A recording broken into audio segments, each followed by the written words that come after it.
अब किसी को कोई फेवरेट चीज मिल जाए, खाने को भूख लगी हो बहुत तेज, और मनपसंद चीज खाने को मिले, उससे पूछो कैसी लगी, तो उसके मुंह से क्या निकलता है पता है? बोले मजा आ गया, मजा है। कई लोग तो कहते हैं मजा आ गया, कई लोग कहते हैं आनंद आ गया, आनंद। अच्छा ठीक है, आनंद आ गया, कितनी देर तक आया आनंद? कितनी देर तक आया? जब तक पेट नहीं भरा तब तक आनंद आया।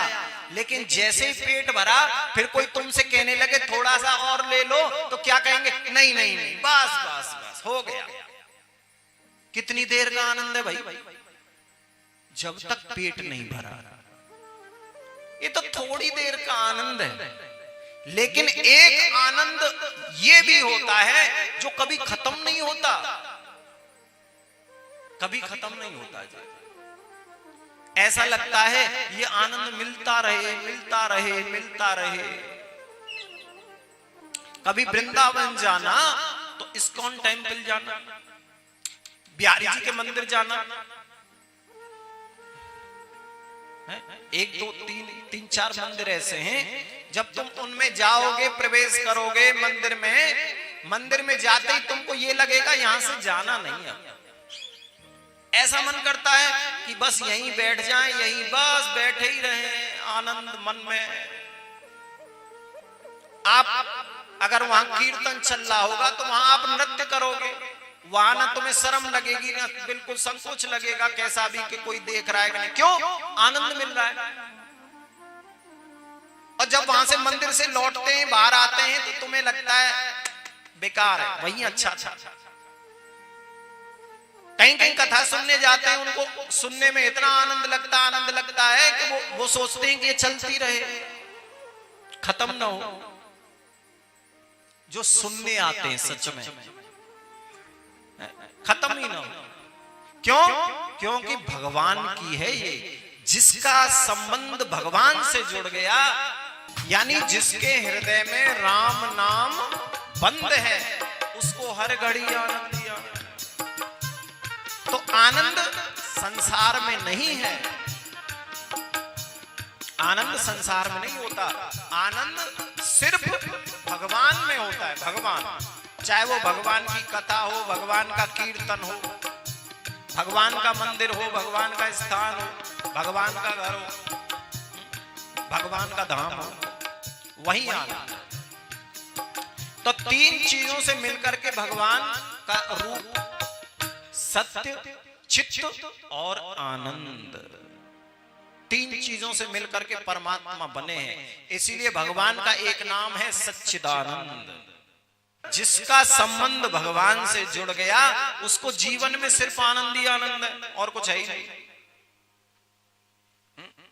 क्योंकि संसार में जिस तरफ देखो दुख ही दुख है, कष्ट ही कष्ट है। लोग बड़े परेशान हैं, लोग बड़े व्यथित हैं, कोई किसी चीज से कोई पूछो ही मत। आजकल तो संसार में लोग रिश्तों से ही इतने परेशान हो गए हैं, इतने परेशान हो गए हैं। कोई किसी रिश्ते से परेशान है, कोई किसी रिश्ते से परेशान है, कोई किसी रिश्ते से। सब दुखी है संसार में। किसी को शांति नहीं, किसी को सुख नहीं। कि कोई तन दुखी, कोई मन दुखी, और कोई धन में न रहते उदास। थोड़े थोड़े सब दुखी, सुखी श्याम के दास। तो तीन प्रकार के दुखों को नष्ट करने की, जिनमें तापत्रय विनाशाय श्री कृष्णाय वयम नमः, तीन प्रकार के जो ताप हैं यानी दुख हैं, उन दुखों को खत्म करने की क्षमता या सामर्थ्य सिर्फ श्री कृष्ण में है, भगवान में है। अगर कोई व्यक्ति ये चाहता है कि हमारे दुख खत्म हो जाए, हमारे संकट टल जाए, तो सिर्फ भगवान की शरण में जाना ही पड़ेगा। संसार में ऐसा कोई नहीं जो आपके दुखों को खत्म कर दे, मिटा दे या कम भी कर दे ना, कोई नहीं कर सकता। कोई कर ही नहीं सकता। आखिर में तो भगवान की शरण में आपको आना ही पड़ेगा। कहते हैं भागवत का आरंभ जिस स्थान पर हुआ उस स्थान का नाम है नैमिषारण्य। नैमिषारण्य अभी भी हमारे यूपी में पड़ता है। जितनी भी कथाएं हुई हैं ना अभी तक सब गंगा जी के किनारे ही हुई। भागवत भी गंगा जी के किनारे हुई। तो नैमिषारण्य में नदी के किनारे यानी गंगा जी के किनारे 88,000 संत बैठे। 88,000 जिनकी संख्या है। ध्यान से सुनना।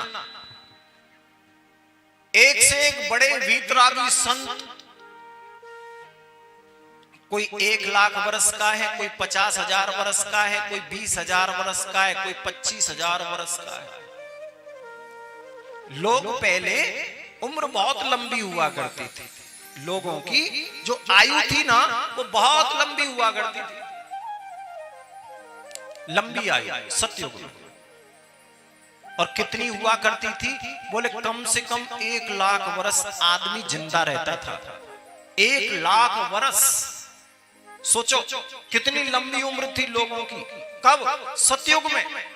अच्छा, सतयुग के बाद लगा त्रेता युग। त्रेता तो 1 लाख जो था ना उम्र, त्रेता युग लगते ही एक जीरो हट गई। तो त्रेता में 1 लाख में से एक जीरो मिटा दो, कितनी रह गई? 10,000। कहते हैं द्वापर युग जब लगा, जब भगवान राम का युग, तो एक जीरो और मिट गई। कितनी रह गई? 1,000। और जैसे ही भगवान यहां से गए, कलयुग आरंभ हुआ तो एक जीरो और मिट गई। कितनी रह गई? 100। अभी उम्र है हम सबकी 100 वर्ष। लेकिन क्या हम 100 वर्ष तक जीते हैं? कितने लोग होंगे कोई गिने चुने उंगलियों पर जिन्होंने शतक लगाया होगा? 100 तुम्हारे गांव में कोई एक आदि होगा जिसने 100 लगाया होगा। किसी ने लगाया है क्या? कोई है? वो शतकवीर को लाओ यहां लिबा के हम दर्शन करें उनका भाई, जिन्होंने 100 पूरा कर लिया हो। है कोई? नहीं है ना? नहीं। सोचो जब पुराने आदमी यानी पुराने लोग 100 पूरा नहीं कर पाते, तो जो आजकल के हैं वो तो शायद 50 भी पूरी करें कि नहीं। 60, 70 लास्ट है। तो सोचो कि जीव की उम्र कितनी कम होती जा रही है, कितनी कम। और सुनो, कलयुग का जब अंत आएगा ना, कलयुग का जब अंत आएगा तो इसमें से एक शून्य और हट जाएगी। लोगों की उम्र बचेगी 10 वर्ष। केवल 10 वर्ष तक लोग जिएंगे। और पता है क्या लिखा है? उस 10 वर्ष में भी आदमी कितने लंबे लंबे होंगे सोचो। अभी 100 वर्ष किए तो हम हो जाते हैं 5 फुट के, 6 फुट के, 7 फुट के, बस। 100 वर्ष उम्र है। इसलिए सोचो जिसकी उम्र 10 वर्ष जब रह जाएगी तो कोई तो 1 वर्ष में ही खत्म, कोई 2 वर्ष में ही खत्म, कोई 3 वर्ष में ही खत्म। उस समय कितनी लंबाई चौड़ाई होगी पता है? कहते हैं एक जगह मैंने लिखा देखा कि जब 10 वर्ष की उम्र हो जाएगी ना जीव की, हम लोगों की, तो लंबाई आदमी की रह जाएगी 4 इंच। कितनी? 4 इंच। कितनी होती होगी? 4 इंच नाप लो। अब 4 इंच की लंबाई वाला आदमी कितना सा होगा? छोटा सा। कितना वजन होगा उसमें? कितना वजन होगा? आपका जब बच्चा पैदा होता है, यानी किसी का भी बच्चा पैदा होता है तो उसका वेट होता है। किसी का 2.5 किलो, किसी का 3 किलो, किसी का 3.5 किलो, किसी का 4 किलो। बहुत हट्टा कट्टा हो है ना। अब सोचो, जब 10 वर्ष की उम्र 4 इंच का आदमी रह जाएगा तो उसका वेट कितना होगा? है? वो तो बॉल की तरह उछलेगा, जैसे बॉल हो, गेंद की तरह। हाँ, 4 इंच का आदमी। लिखा है कि जब 4 इंच की लंबाई रह जाएगी ना व्यक्ति की, तो मिर्च जब तोड़नी पड़ेगी ना पेड़ से उसको, तो सीढ़ी पे चढ़ के तोड़ा करेगा, सीढ़ी पे, मिर्च के पेड़ पौधे पे। बताओ, सोचो, इतना सा वेट होगा उसमें। मिर्च का पौधा भी उसके वजन को सहन कर लेगा। लेकिन ये युग ऐसे ही चलते हैं जी। कलयुग खत्म हो जाएगा, फिर ये पूरी सृष्टि खत्म हो जाएगी, क्योंकि चौथा युग है कलयुग।